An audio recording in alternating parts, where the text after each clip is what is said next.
What's up? I'm back on Back Talk TV. I'm with my host. Sullivan Hooper. All right, and so we're gonna start this segment off with Zaxby's. Get your food. I was hungry right before this, but let's talk about what happened over the weekend as far as the college football world. The biggest upset that happened to me, I believe, was Kansas in Colorado. The reason I say that is because it's so much at stake for Colorado, especially in this situation when you look at Travis Hunter and what he's done. He had a pretty good game, but like the way that the team lost at home, it puts him down in the Heisman running. Yeah, I feel like Colorado, many people have said they kind of controlled their own destiny. Deion Sanders said that himself in the postgame. Travis Hunter was leading the Heisman race. He had a pretty good game, but to be honest, I feel like Kansas kind of dominated the game. They won by 2 touchdowns, but if you watch the game, for the majority of it, Kansas was blowing them out except for a short little run that Colorado had. Right. It's a good game. Kansas is one of the hotter teams in the country right now. Back-to-back top 25 wins for Kansas. And the week before that, they almost beat Kansas State. So. Right. But another big upset is Alabama losing on the road to Oklahoma by 21 points, an unranked Oklahoma. And see, what's crazy about that is because I had Alabama defeating Oklahoma by a huge margin just because Oklahoma is a team with full of problems. Like, their whole offense, if you watch some of their games, like, it's a whole lot of fumbles and stuff like that. And then Jackson Arnold can't even really produce on offense like that. Only thing that he's really good for right now is, like, his running ability. Yeah, I mean, us being South Carolina fans, we kind of saw exactly what issues Oklahoma had in the game at home against the Gamecocks. It was over within the first 5 minutes of the game. South Carolina had a pick. I think Oklahoma they threw a pick six. They threw a pick to Nick Amori. I think they had a fumble in there. Maybe it was 21-0 before the first quarter was over. And even since then, they haven't really. Maybe Oklahoma has gotten a little bit better, but they've had issues. I think that was probably the biggest shock to me. Alabama, with 2 losses, they still kind of controlled their own destiny. As long as they just beat Oklahoma and beat Auburn, who are both teams who have struggled this year, that was the biggest surprise to me. Another surprise to me was Ole Miss versus Florida. Now, this really is a great for South Carolina because there's 2 SEC losses, and that can really put them in the playoff race. But I had Ole Miss beating Florida too. But I guess you can't win them all at the Gator Swamp. Yeah, I don't know what it tells us about the SEC. I don't know if that means the SEC is that deep this year, or maybe some of the elite teams we're used to seeing just aren't that good. Ole Miss, they beat Georgia, who I think is one of the better teams in the country. They beat Georgia by 18 or something like that. Maybe it was a lot. It was a blowout. Florida's gotten better as the year progressed. I mean, DJ Lagway. He's a dog. He's a dog. So, I mean, I'll give Ole Miss that. They played a Florida team that's getting better with one of the better true freshmen in the country, DJ Lagway. And Kansas, they beat Colorado. Kansas has gotten really unlucky this year. I would just say Alabama, I don't know how you lose to that Oklahoma team. Just like, I feel like, honestly, though, with that game, like, Jalen Milroe had a whole lot to do with the game, especially, like, when he threw those 2 picks and stuff like that. So pretty much, like, just from there, like, it went downhill. And Oklahoma just kept on firing on all cylinders, especially on the offensive side. Yeah, I mean, I think we've known all year Oklahoma's had a pretty good defense, all things considered, and finally it paid off for them in a big win. Seems like Alabama's season has kind of lingered on Jalen Milroe's performance and the defense, and finally I think it just caught up to them, and Jalen Milroe was a big reason why they lost that game. Yeah, and like you said, like, pretty much Oklahoma has nothing to lose at this point. Let's be real. Like, Jackson Arnold, after this season, he's going into the portal as we speak.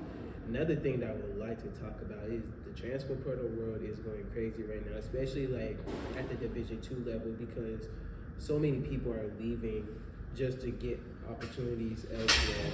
And honestly, I feel like that's big for them.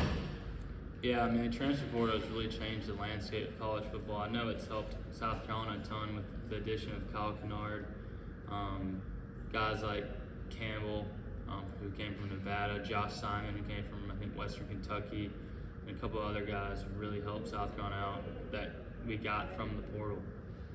Yeah, like, just honestly, though, I feel like the transfer portal just honestly just changed everything about it. Like, if a player's not happy, like, they're going to get their opportunity elsewhere. And you got to be that coach just to make the players happy, in a sense. Yeah, and that kind of leads me to my next point here, talking about how college football has changed. Something that needs to be discussed is what Michigan did to get Bryce Underwood, I think his name is. They gave that kid $10 million to come play college football for them, and he's probably, 18 years old?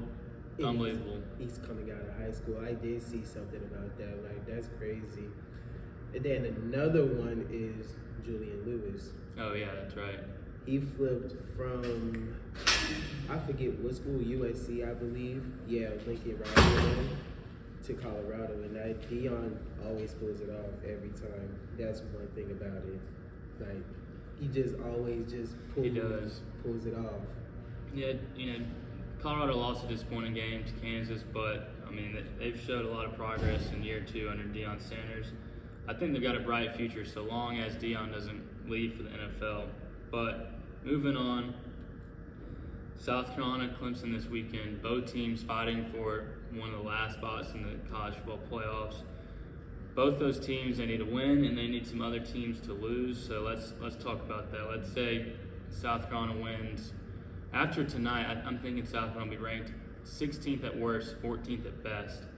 Okay, and then we got games like Ole Miss and Mississippi State, rivalry game. Yeah. Alabama, Auburn, Georgia, Georgia Tech, Michigan, Ohio State, Tennessee, Vanderbilt. These are some of the games that South Carolina needs to go the wrong way. I would say a game to really watch out for is Georgia versus Georgia Tech. I agree. Georgia Tech's a sneaky good team. What I would say, like, they're honestly the dark horse, like, to anybody that they're playing. Like, it was a rude awakening for Miami because I thought Miami was going to get the job done, but it's like every year it's the same thing. Mm-hmm. So be on the lookout for that game. Yeah, Georgia Tech 7-4. I wouldn't be surprised if we see them in the top 25 tonight. Another game you're looking at, Penn State and Maryland. Penn State, if they lose to Maryland, they could potentially drop out just because their strength of schedule hasn't been good. Indiana is in there at 1 loss. A lot of people kind of would argue that they don't deserve to be in there because their strength of schedule is so bad. Me personally, like, I feel like they should be ranked less whenever it's in the playoffs because, like, I've been seeing a whole bunch of stuff about it, and they had them, like, ranked 5, I believe. Yeah. But I think they should be ranked, like, lower, like, at least 10 or 11. I think it'd be kind of wrong if you leave them out. They've had a good year. They've blown out pretty much everyone they played. They lost to Ohio State. But if they finish the year 11-1, I think it's fair to put them in the playoffs. But yeah, I agree. They're not a top 5 team in the country. Yeah. But there were some other things that almost happened that really would have been great for South Carolina. Boise State won by 4 against Wyoming. That would have kicked them out if they lost. And then I think BYU narrowly escaped. That would have kicked them out too. And keep in mind, BYU already lost a game this year on a heartbreaker. Yeah.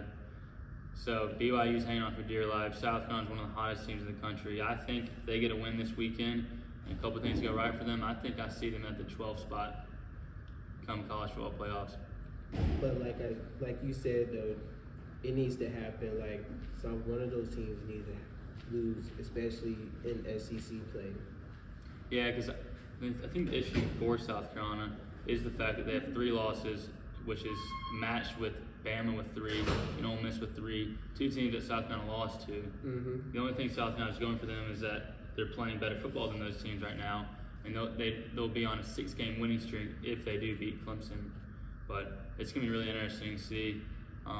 That pretty much covers everything we've got today.